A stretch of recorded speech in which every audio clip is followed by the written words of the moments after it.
Assalamualaikum warahmatullahi wabarakatuh. Bapak Ibu, mari kita mulai. Bismillahirrahmanirrahim. Baik, Ustaz Ghazali, mari langsung saja. Mungkin ada pertanyaan yang perlu dijawab, mungkin dari brosur atau mungkin masih seputar korban. Kalau memang ada yang perlu ditanyakan, monggo langsung saja. Mohon tausiahnya, apa hukumnya makan daging akikoh yang disembelih karena tidak menurut tuntunan? Apa hukumnya? Tentu ya, daging sembelian, daging akikoh yang tidak disembelih, tidak sesuai dengan tuntunan Nabi, maka kita tidak akan memakan daging yang disembelih tersebut. Mengapa? Karena nanti kita di hadapan Allah akan ditanya. Kita akan ditanya. Kita tahu itu, ilmu itu dari siapa? Ya, pendengaran, penglihatan, nurani kita akan ditanya. Sedangkan kita sebagai seorang muslim diperintahkan untuk memakan yang dihalalkan oleh Allah dan juga Rasulullah. Quran surat apa itu? Al-An'am atau apa? 118 atau? Coba di surat Al-An'am ayat 119. Ya. A'udzu billahi minasyaitonir rajim. Wa ma lakum alla ta'kulu mimma dzukira smullahi alaihi wa qad fassala lakum ma harrama alaikum illa ma turirtum ilaihi wa inna katsiran la yudilluna bi ahwaihim bighairi ilm inna rabbaka huwa a'lamu bil muhtadin. Mengapa kamu tidak mau memakan binatang-binatang yang halal yang disebut nama Allah ketika menyembelihnya, padahal sesungguhnya Allah telah menjelaskan kepada kamu apa yang diharamkannya atasmu, kecuali apa yang terpaksa kamu memakannya. Dan sesungguhnya kebanyakan dari manusia benar-benar hendak menyesatkan orang lain dengan hawa nafsu mereka tanpa pengetahuan. Sesungguhnya Tuhanmu, dialah yang lebih mengetahui orang-orang yang melampaui batas. Wa ma lakum alla ta'kulu mimma dzukira smullahi alaihi wa qad fassala lakum ma harrama alaikum illa ma turirtum ilaihi. Mengapa kamu tidak mau memakan hewan-hewan atau binatang-binatang yang halal yang disebut nama Allah ketika menyembelihnya? Mengapa tidak mau? Wa qad fassala lakum ma harrama alaikum illa ma turirtum ilaih. Sedangkan Allah itu sudah menjelaskan kepadamu secara tafsil, secara rinci hewan-hewan yang diharamkan, yang salah satunya disembelih bukan atas nama Allah, kecuali yang sangat-sangat terpaksa kamu untuk memakannya. Allah itu sudah menjelaskan secara rinci, baik langsung Allah sendiri dalam ayat-ayatnya maupun melalui Rasulullah dalam sunnah-sunnahnya, dalam hadis-hadisnya terkait dengan halal haramnya binatang yang boleh dimakan. Salah satunya adalah binatang sembelihan. Itu sudah dijelaskan oleh Allah secara rinci, baik di dalam Al-Quran maupun melalui nabinya dalam sunnah-sunnahnya, sudah sangat rinci. Maka kita sebagai umat Islam, orang yang beriman, maka mari kita ikuti apa yang sudah menjadi ketetapan Allah dan juga ketetapan Rasulullah semaksimal kita. Fattaqullaha mastata'tum. Termasuk ketika kita mau memakan hewan sembelian, maka dilihat dulu, jangan asal makan. Dilihat dulu bagaimana menurut ketetapan Rasulullah. Kalau ternyata ini dilaksanakan tidak sesuai dengan tuntunan Rasulullah, tata cara penyembeliannya, tentu kita tidak akan memakannya. Mengapa? Karena yang kita tahu nanti kita akan ditanya oleh Allah, dimintai pertanggungjawaban di hadapan Allah.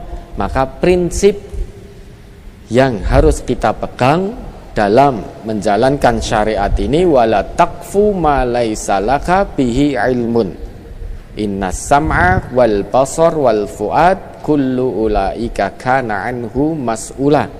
Itu prinsip yang pertama. Selama kita belum tahu ilmunya, maka kita tidak akan melaksanakan satu ibadah apapun selama kita belum tahu ilmunya. Karena al-ilmu qoblal amal, ilmu dulu sebelum kita beramal. Mengapa? Innas sam'a wal basara wal fuada kullu ulaika kana anhu mas'ula.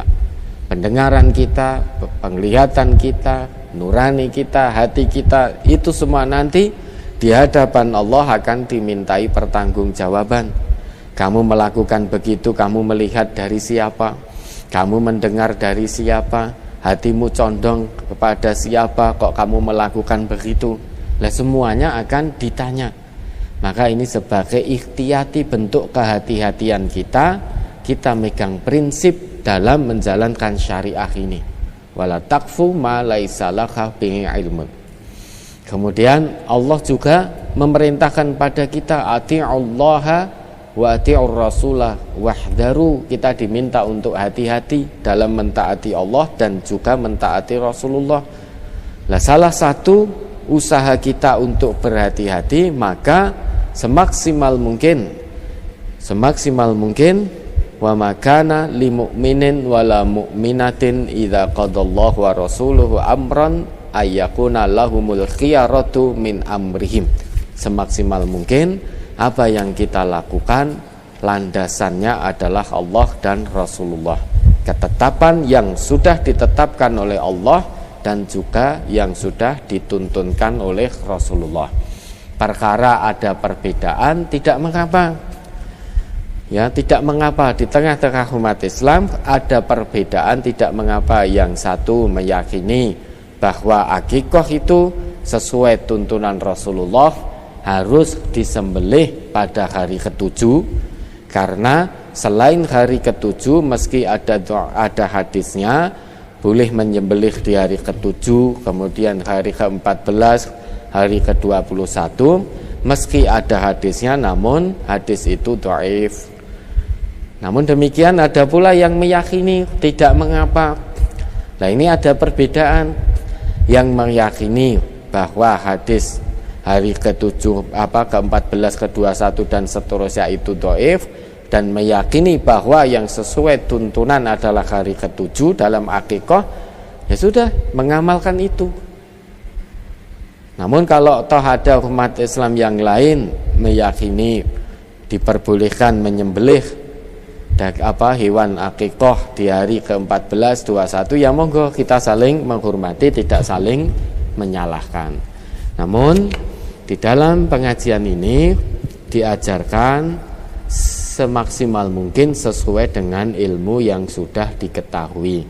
Lah ilmu yang sudah diketahui, maka akikah itu disembelih di hari ke-7. Dahulu Nabi juga mengakikoi cucunya Hasan dan Husain itu pada hari ke-7. Ya, sudah tidak perlu dijadikan ayal-ayalan, tidak perlu ribut-ribut lagi. Kita saling menghormati, saling menghargai. Ya, ada lagi. Ketika kita diberi daging akikah yang disembelih pada hari yang ke-14 atau ke-21, kemudian cara penyembelihannya dengan cara Islami, untuk dagingnya bagaimana Ustaz? Apakah boleh dimakan atau tidak? Ada, coba itu hadisnya tadi dibaca yang hari ke-7, 14, 21. An Abdillah bin Buraidata an abihi anin nabiyyi sallallahu alaihi wasallam qala Al-aqiqatu tuzbahu li sab'in wa li arba'a asyrata wa li ihda wa ishrina. Rawahul Baihaqi. Dari Abdullah bin Buraidah dari ayahnya, dari Nabi sallallahu alaihi wasallam, beliau bersabda, akikah itu disembelih pada hari ke-7 atau ke-14 atau ke-21-nya. Hadis riwayat Baihaqi, juz 9 halaman 303, dhaif, karena dalam sanadnya ada perawi bernama Ismail bin Muslim. Nah, siapa itu Ismail bin Muslim? Coba lanjutkan itu. Tentang Ismail bin Muslim al-Maki, Al-Jauzajani berkata, ia wahin jiddan. Abu Zur'ah berkata, ia dhaiful hadis. Abu Hatim berkata, ia dhaiful hadis, kacau pikirannya. Nasai berkata, ia matrukul hadis. Lihat Tahdzibut Tahdzib juz 1 halaman 289 nomor 598. Al-aqiqatu tudbahu li sab'in wa li arba'a asyrata wa li ihda wa ishrin. Jadi akikah itu disembelih pada hari ke-7 dan hari ke-14 dan hari ke-21. Jadi hari ke-7 atau hari ke-14 atau hari ke-21. Memang ada hadis demikian. Namun hadis itu ternyata dhaif karena di dalam sanadnya ada perawi bernama Ismail bin Muslim. Terkait dengan Ismail bin Muslim, ada yang mengatakan bahwa ia wahin jiddan, dia sangat lemah sekali. Ada yang mengatakan dhaiful hadis, hadis-hadisnya dhaif, dan lain sebagainya dan lain sebagainya. Ada yang mengatakan pikirannya kacau sehingga tidak bisa dijadikan hujah, tidak bisa dijadikan sandaran. Ini sependek atau semaksimal yang sudah kita ketahui. Nah, terkait dengan hadis-hadis yang dhaif berkaitan dengan hukum, tentu kita tidak mengamalkan kalau hadis itu dhaif. Lah bagaimana? Tadi hewan akikah disembelih sesuai dengan syariat Islam. Artinya menyembelihnya disebut asma Allah. Apakah dagingnya bisa dimakan? Ya. Menyembelihnya disebut nama Allah. Ya, namun ternyata hewan tersebut disembelih di luar hari ke-7, setelah hari ke-7, mungkin hari ke-14, ke-21 dan lain sebagainya dan lain sebagainya. Lah kita bagaimana? Ya saat ini di sini diajarkan ya kita tidak memakan daging itu karena dilakukan disembelih di luar hari ke-7. Memang ini terjadi perbedaan paham, perbedaan pendapat. Ya sudah, mari saling menghargai. Jangan saling menghujat. Jangan saling menyalah-nyalahkan. Ya, kita saling menghargai. Kita tidak memaksa orang yang memang meyakini bahwa akikah itu boleh di hari 14, 21 dan seterusnya kelipatan 7. Dan orang yang berpaham demikian tentu juga tidak bisa memaksa orang yang berkeyakinan bahwa akikah itu sesuai dengan tuntunan Nabi disembelih di hari ke-7. Karena dulu Nabi juga mengakikoi cucunya pada hari ke-7. Demikian ya, mudah-mudahan bisa dipahami. Ada lagi di brosur halaman 4, hadis yang paling atas. An Salman bin Amir ad-Dhabiyi qala sami'tu Rasulullah sallallahu alaihi wasallam yaqul ma'al ghulami aqiqatun fa ahriqu anhu daman wa amitu anhul adza. Rawahul Bukhari. Dari Salman bin Amir Az-Zabi, ia berkata, saya mendengar Rasulullah sallallahu alaihi wasallam bersabda, tiap-tiap anak itu ada akikahnya, maka sembelihlah binatang akikah untuknya dan buanglah kotoran darinya, yakni cukurlah rambutnya. Pertanyaan, mohon dijelaskan pada kalimat dan buanglah kotoran darinya atau cukurlah rambutnya, ini maksudnya seperti apa, Ustaz? Nah itu sudah jelas, dan buanglah kotoran darinya. Wa amitu anhul adha, maksudnya apa? Cukurlah rambutnya. Jadi seorang anak itu yang baru dilahirkan, itu rambut yang ada pada anak ketika baru dilahirkan dari rahim ibunya itu disunahkan untuk dicukur karena itu kotor. Maka Nabi perintahkan kepada umatnya, Nabi pernah bersabda, kullu gulamin rohinatun bi aqiqatihi, setiap anak itu tergade atau tergantung dengan akikohnya. Tutbahu anhu yauma sabi'ihi, yang disembelih untuknya pada hari ke-7 setelah kelahirannya. Wayuh laku, dan dicukur rambutnya.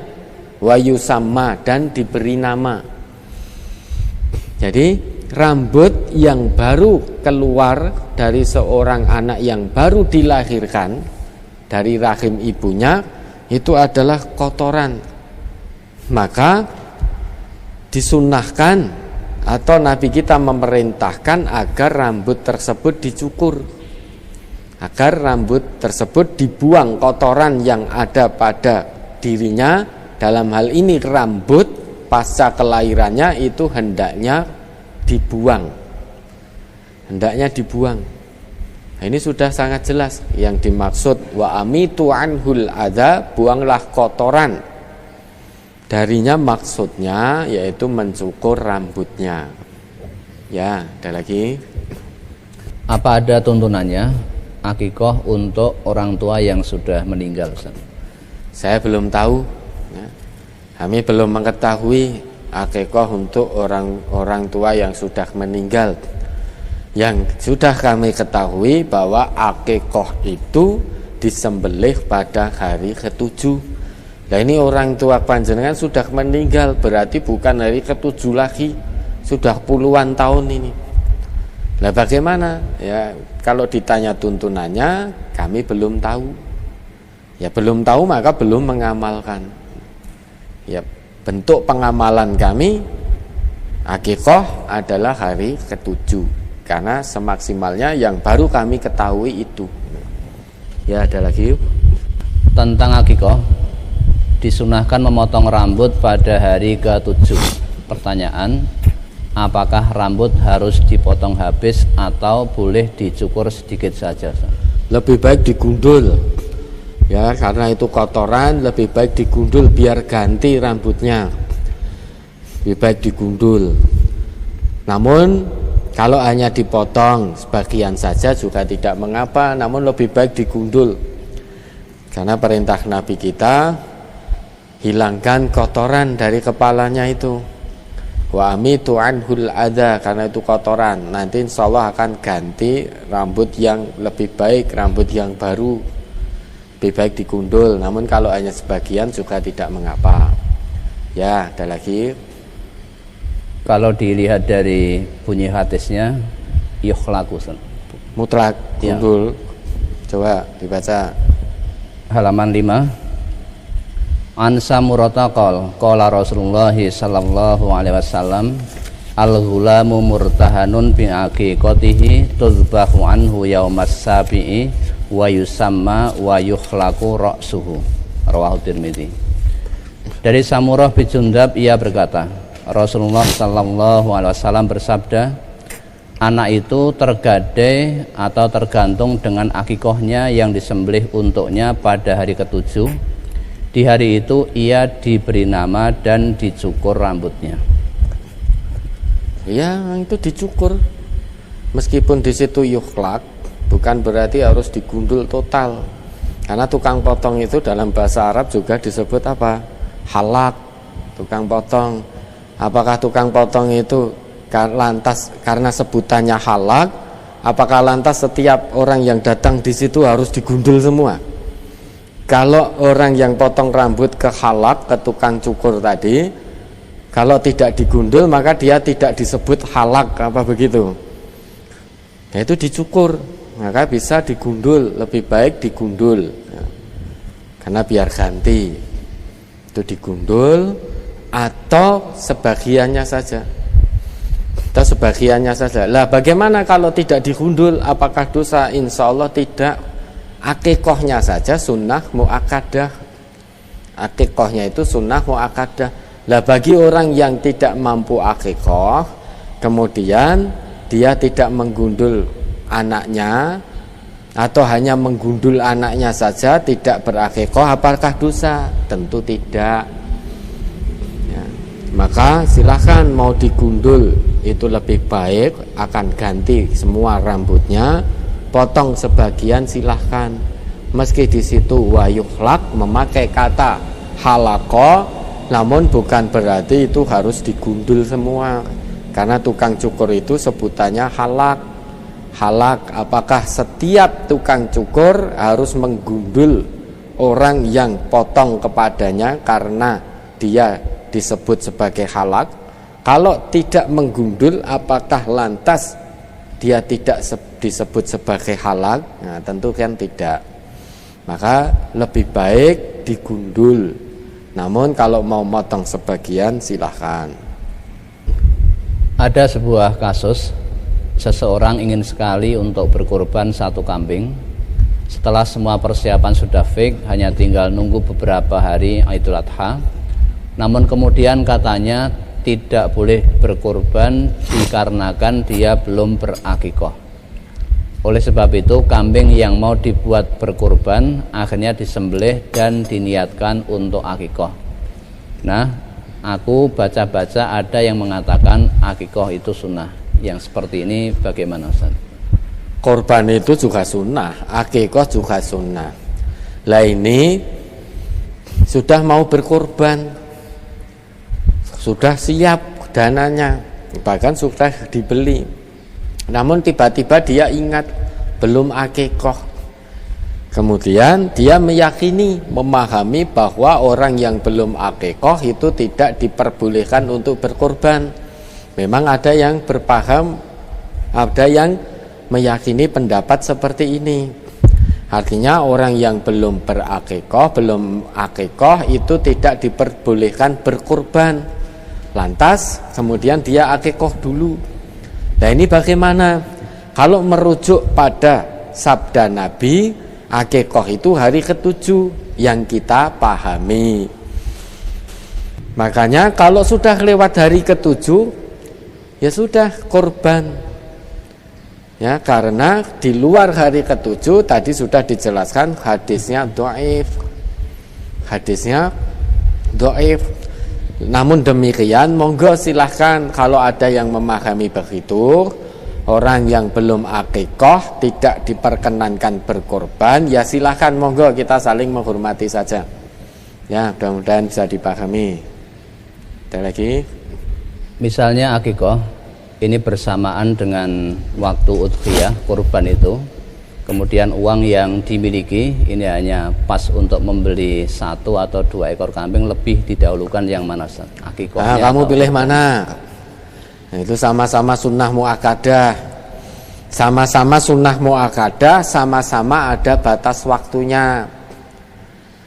Ya, kurban itu juga ada batas waktunya.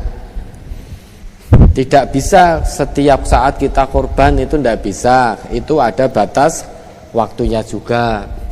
Batas waktunya kapan? Sampai terakhir hari tasyrik. Itu batas waktunya. Jadi tanggal 11, 12, tanggal 13 Dzulhijjah itu batas akhir kurbannya. Batas waktunya kapan? Yang kita pahami hari ke-7. Yang kita pahami hari ke-7. Kalau sudah lewat hari ke-7, maka sudah tidak bisa berakikoh. Kalau sudah lewat hari ke-7. Lah sekarang ini bersamaan. Uangnya hanya cukup untuk, misalkan anaknya perempuan. Misalkan anaknya perempuan hanya cukup untuk membeli 1 kambing. Untuk akikoh atau untuk kurban. Ya, pilih mana? Silahkan dipilih. ini sama-sama terbatas waktunya. Namun akikah itu lebih terbatas karena hari ke-7. Ini sama-sama sunnah muakkadah. Ya, sama-sama sunnah yang sangat ditekankan. Kedua-duanya meskipun sunnah, namun dibalik itu mendapatkan keutamaan, yaitu taqwallah, sama-sama mendapatkan ketakwaan dari Allah. Silahkan dipilih, itu mukhayyar, itu pilihan. Akikah terbatas hari ke-7. Ini sesuai yang kita pahami loh ya, sesuai yang sampai detik ini kita ketahui ilmunya berdasarkan hadis Nabi tadi. Akikah itu terbatas sampai hari ke-7.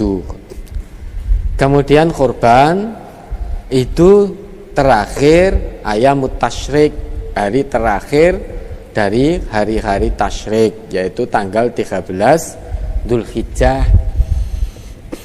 Kalau kurban hari ini misalkan kita belum mampu karena ada uzur, kalau masih diberi kesempatan hidup oleh Allah dan kemampuan oleh Allah, tahun depan masih ada kurban. Kalau akikah sudah lewat hari ke-7, maka tidak ada kesempatan lagi. Namun demikian, ini semuanya sunnah muakkadah, semuanya dalam rangka untuk meraih ketakwaan kepada Allah Subhanahu wa ta'ala. Ini amrun mukhayyar, silahkan. Sunnah mukhayyarah, sunnah yang pilihan, silahkan dipilih. Silahkan dipilih. Mau korban, monggo. Mau akikah, monggo. Ini sama-sama sunnah muakkadah. Ya, sudah tidak perlu diperdebatkan.